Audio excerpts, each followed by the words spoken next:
Lanjut, ada pertanyaan, apa saya PCOS juga ya? Menstruasi saya normal tapi belum berhasil hamil lagi. Promil sendiri selama 6 bulan setelah menunda 5 tahun lebih dari anak pertama. Oh, ini penantian anak kedua ya.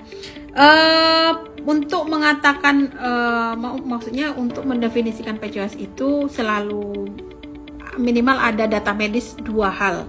Yang pertama USG itu sendiri hasilnya sel telur kecil atau PCO gitu ya, folikel kecil gitu.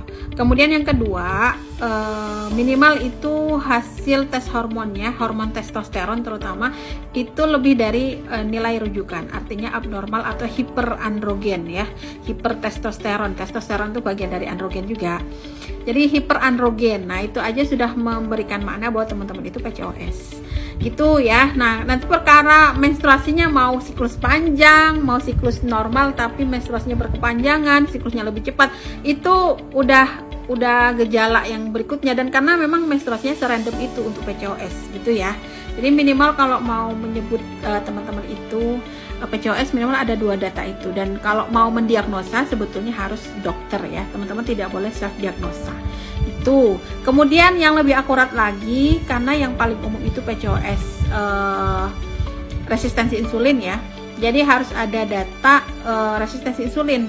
Tesnya itu ada insulin puasa, glukosa darah, kemudian hemoglobin terglikosilasi HbA1c gitu ya, minimal itu. Tapi karena Kak Dian Syafitri ini dia pasca penantian anak kedua, ada kemungkinan kalau ada riwayat KB ya bisa aja dia karena riwayat pasca pil KB gitu. Artinya kalaupun dia PCOS-nya bukan karena resistensi insulin, tapi karena ada riwayat pil KB-nya. Karena ada jenis PCOS itu pasca pil KB kan.